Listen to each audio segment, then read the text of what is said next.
नमस्कार. आज आपण पाहणार आहोत बालमानसशास्त्र आणि अध्यापनशास्त्र. नमस्कार विद्यार्थी मित्रांनो, मागच्या व्हिडिओमध्ये आपण पाहिलं होतं मानसशास्त्राच्या व्याख्या आणि मानसशास्त्राच्या पद्धती. सेकंड पार्ट मध्ये आज आपण पाहणार आहोत अध्ययन. अध्ययनाच्या काही व्याख्या आहेत वेगवेगळ्या मानसशास्त्रज्ञांनी केलेल्या, आणि अध्ययनाच्या प्रक्रियेचे स्वरूप पाहू, अध्ययनाचे वैशिष्ट्य पाहू आणि अध्ययनाची उपपत्ती, या उपपत्तीचा उगम कुठून झाला ते एक पाहूया. ओके, सुरुवात करूयात. सेकंड पार्ट आहे अध्ययन. अध्ययनाच्या व्याख्या दिलेल्या आहेत वेगवेगळ्या मानसशास्त्रज्ञांनी, वेगवेगळ्या व्याख्या केलेल्या आहेत. फर्स्ट आहे गॅरेट. गॅरेट यांनी व्याख्या केलेली आहे अध्ययनाची. अध्ययन म्हणजे कृती, अशी कृती की जी कृती नव्या परिस्थितीला प्रतिसाद देण्याचे आयोजन करते. मित्रांनो, अध्ययन म्हणजे लक्षात ठेवा लर्निंग.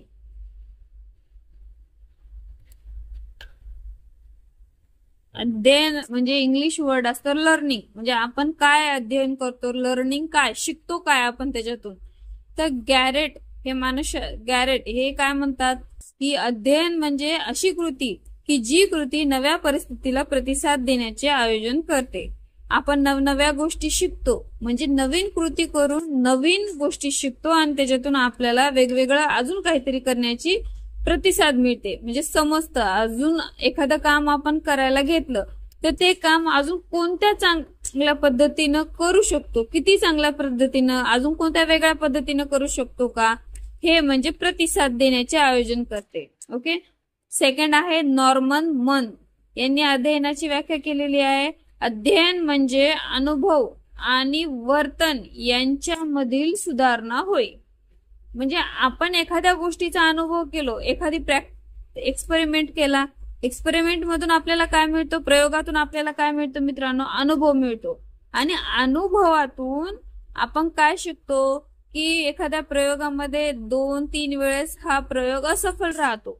मग ते प्रयोग आपण जेव्हा तिसऱ्यांदा करतो तेव्हा त्याच्यात आपण काहीतरी सुधारणा करतो, म्हणजेच वर्तन यांच्यातील सुधारणा होईल. म्हणजे एखादा अनुभव घेतो, अनुभवातून ज्या चुका होतात त्या टाळतो, म्हणजे आपल्या वर्तनात, म्हणजे आपल्या वागण्यात वेगळा बदल तयार होतो, त्याला म्हणतात यांच्यातील सुधारणा. वुडवर्थ हे म्हणतात की अध्ययन ही बदल घडवून आणणारी क्रिया आहे.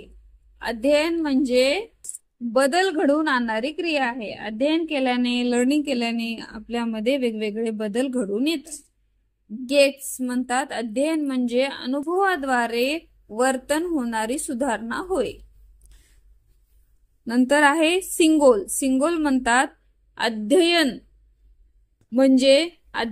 म्हणजे अनुभवाश्रित वर्तन बदल होय. अनुभवाश्रित म्हणजे अनुभव घेऊन वर्तनात झालेले बदल.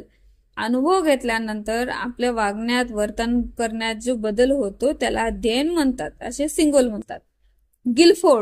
गिलफोर्ड हे बरेच वेळेस विचारलेला प्रश्न आहे. गिलफोर्ड म्हणतात अनुभवांच्या साह्याने व्यक्तीच्या वर्तनात हळूहळू घडून येणारे बदल म्हणजे अध्ययन होय. म्हणजे अनुभवाच्या साह्याने वेगवेगळ्या गोष्टीचे वेगवेगळे अनुभव भेटतात, व्यक्तीच्या वर्तनात हळूहळू बदल घडून येतो आणि या बदलालाच काय म्हणतात, अध्ययन म्हणतात. फ्रँडसेन म्हणतात व्यक्तीच्या अवबोधात्मक, ज्ञानात्मक, प्रेरणात्मक व भावात्मक रचनेमध्ये विशिष्ट स्थितीला अथवा वातावरणाला अनुसरून जे वाचित, कारक, भावात्मक पातळीवर बदल होतात त्यांना अध्ययन म्हणतात. आता ही व्याख्या समजायला अवघड असली तरी बघा मित्रांनो, सोप्या भाषेत मी समजून सांगण्याचा प्रयत्न करते. व्यक्तीच्या अवबोधात्मक म्हणजे एखाद्या गोष्टीचा बोध व्हायच्या अगोदरची कंडिशन असते. अवबोधात्मक म्हणजे बोध होतो एखाद्या गोष्टीचा, त्याला अवबोधात्मक. ज्ञानात्मक म्हणजे ज्ञान मिळवणारं. प्रेरणात्मक म्हणजे प्रेरणा देणारं. भावात्मक रचनेमध्ये म्हणजे भावात्मक म्हणजे वेगवेगळे भाव आपल्याला समजतात, त्याच्यातून वेगवेगळी भावना आपल्याला त्याच्यातून समजते. असे रचनेमध्ये विशिष्ट स्थितीला अथवा वातावरणाला अनुसरून जे वाचित, कारक आणि भावात्मक पातळीवर बदल होतात त्यांना अध्ययन म्हणतात. म्हणजे हे जे व्यक्तीच्या अवबोधात्मक, ज्ञानात्मक, प्रेरणात्मक आणि भावात्मक रचनेमध्ये विशिष्ट स्थितीला म्हणजे वेगवेगळ्या वयाला, वेगवेगळ्या वातावरणाला अनुसरून जे बदल होतात, वाचित म्हणजे ज्ञानात्मक, कारक म्हणजे शारीरिक बदल, भावनात्मक बदल पातळीवर जे बदल होतात त्याला म्हणतात अध्ययन. हे व्याख्या सांगितली आहे फ्रँडसन यांनी. ओके, आपण हे बघितल्या अध्ययनाच्या व्याख्या वेगवेगळ्या मानसशास्त्राच्या. आता बघूयात अध्ययन प्रक्रियेचे स्वरूप. अध्ययन प्रक्रियेचे स्वरूप काय आहे ते बघूयात आपण. अध्ययन प्रक्रियेचे स्वरूप बघा, विशिष्ट हेतूने प्रेरित होऊन काही क्रियांद्वारे, अनुभव, कृतीद्वारे वर्तन बदल घडवून आणता येतो. म्हणजे एखादी गोष्टीला प्रेरित होऊन काही क्रियांद्वारे, अनुभव, कृतीद्वारे वर्तनात बदल घडवून आणता येतो. अध्ययन हे प्रयत्नपूर्वक घडत असते.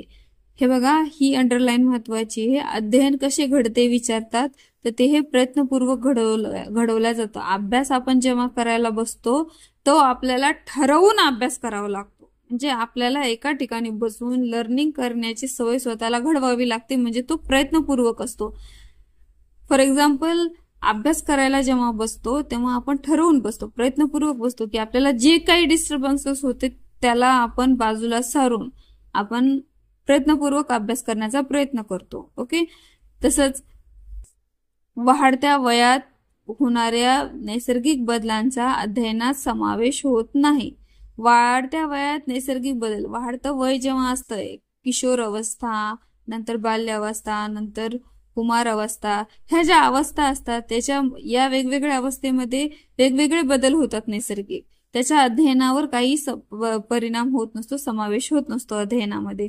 कारण आपली अध्ययन प्रक्रिया ही सतत चालू राहते. शिकण्याची, लर्निंगची, आपण म्हणतो ना की माणूस नेहमी आयुष्यभर एक विद्यार्थीच असतो. जीवन त्याला प्रत्येक वळणावर काही ना काहीतरी शिकवत असतं. अनुभवाचे वेगवेगळे धडे आपल्याला वेगवेगळ्या वयात मिळतात. तसंच आपल्या शरीरात वेगवेगळ्या पातळीवर वेगवेगळे बदल होतात. पण त्याच्यात अध्ययनात समावेश होतो का? नाही. तर आपल्याला वेगवेगळ्या स्टेजमध्ये वेगवेगळं अध्ययन होतं, वेगवेगळं समजतं. अध्ययन प्रक्रियेत अनुभव घेणे व अनुभवातून वर्तन सुधारणे या दोन्ही गोष्टींना महत्व असते. अध्ययन प्रक्रियेत काय असते? वेगवेगळे अनुभव घेणे आणि या अनुभवातून आपले वर्तन सुधारणे या दोन्हीही गोष्टीला महत्व असतं. जर आपल्याला अनुभवच नाही भेटले तर आपल्याला सुधारणा होईल का? नाही. जेव्हा आपल्याला एखादे चांगले झाले, वाईट झाले अनुभव भेटतात त्यातूनच आपण आपलं वर्तन सुधारू शकतो. चांगले अनुभव भेटले तर आपण अजून चांगल्या सुधारणा करू शकतो त्याच्यामध्ये. वाईट अनुभव भेटले तर हे वाईट अनुभव चुकीचा आहे हे न करता आपण त्यातून आपली सुधारणा करून योग्य मार्गावर येऊन स्वतःचं वर्तन सुधारतो. एखाद्या विद्यार्थ्याने जर चूक केली तर एखाद्या विद्यार्थ्याने, फॉर एक्झाम्पल, एखाद्या विद्यार्थ्याने जर चोरी केली आणि हे तुम्हाला कळलं ऍज अ शिक्षक म्हणून की तुम्हाला, टीचर म्हणून की तुम्हाला कळलं की यानं चोरी केली, तर तुम्ही त्याला सगळा क्लास समोर न बोलता बाजूला घेऊन समजून सांगून चोरी करणं चुकीचं आहे अशा गोष्टी सांगून त्याचं वर्तनामध्ये बदल घडवून आणू शकतात. जर पूर्ण क्लास समोर बोलल्या गेलं तर त्याला क्लासमधले विद्यार्थी चोर म्हणतील, मग त्याची वर्तन सुधारण्याच्या ऐवजी त्याचं वर्तन काय होणार? बिघडणार. त्यामुळे अनुभव घेणं आणि त्या अनुभवातून सुधारणा करणं ह्या दोन्ही गोष्टी अध्ययन प्रक्रियेमध्ये महत्वाच्या असतात. अध्ययन म्हणजे वर्तनातील कायमस्वरूपी घडून येणारा अपेक्षित बदल होय.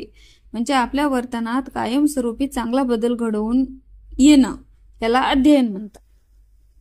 अध्ययनामुळे आकलन होते. आकलन म्हणजे समजणे. इथं आकलनचा अर्थ होतो आपल्याला लर्निंगमुळे समजतं कोणती गोष्ट कशी असते ते. ओके, अध्ययन आत अनुभवांचे पुनश्चरण ही प्रवृत्ती प्रत्येक व्यक्तीमध्ये कमी अधिक प्रमाणात असते. आता इथे पुरश्चरण हा शब्द तुम्हाला अनोळखी आहे. पुरश्चरण म्हणजे आपली स्मरणशक्ती. म्हणजे अध्ययन करताना आपल्याला वेगवेगळे अनुभव येतात जे फॉर एक्झाम्पल जर अभ्यासाला घेतले तुम्ही, एखादी पोयम जर लर्निंगला घेतली, तर ती लर्निंग करत असताना प्रत्येकाला ती पोयम एका तासातच पाठ होणार आहे का? किंवा पाठ तर करायचीच नाहीये, समजणार. आता एखाद्या टीचरनं एक गणित आपल्याला समजून सांगितलं तर काही विद्यार्थ्यांपर्यंत ते प्रॉब्लेम तर समजतो, काही विद्यार्थ्यांना समजतं लवकर तर काही विद्यार्थ्यांना उशिरा समजतं. हे ज्याच्या त्याच्या व्यक्तीच्या अध्ययन प्रवृत्तीवरती डिपेंड असतं. म्हणजे कुणामध्ये ती प्रवृत्ती कमी अधिक प्रमाणात असू शकते अध्ययनाची. ओके, स्मरण प्रवृत्ती. थर्ड आहे अध्ययनाची महत्वाची वैशिष्ट्ये. अध्ययनाची वैशिष्ट्ये काय आहेत ते पाहूयात. अध्ययन हे जाणीवपूर्वक घडवून आणावे लागते. अध्ययन हे जाणीवपूर्वक घडवून आणावं लागतं. अनुभवातून संभविणाऱ्या वर्तनातील बदलास अध्ययन म्हणतात येते. अध्ययन हे नेमके कृतीद्वारा घडत असते. प्रत्येक प्राणी जगण्यासाठी अध्ययन करीत असतो. अध्ययन ही हळूहळू घडणारी प्रक्रिया आहे.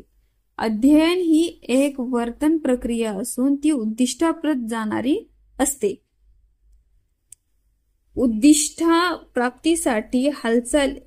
प्राप्तीसाठी हालचालीची आवर्तने आवश्यक ठरतात. अध्ययनासाठी प्रेरणा म्हणून पारितोषिक महत्वाची ठरतात. एखाद्या गोष्टीचे अध्ययन करण्यासाठी मुलांना प्रेरणा म्हणून जर बक्षीस ठेवलं गेलं तर ते त्यांना अजून प्रेरित करतात. उद्दिष्ट प्राप्तीच्या दृष्टीने धडपड करावी लागते.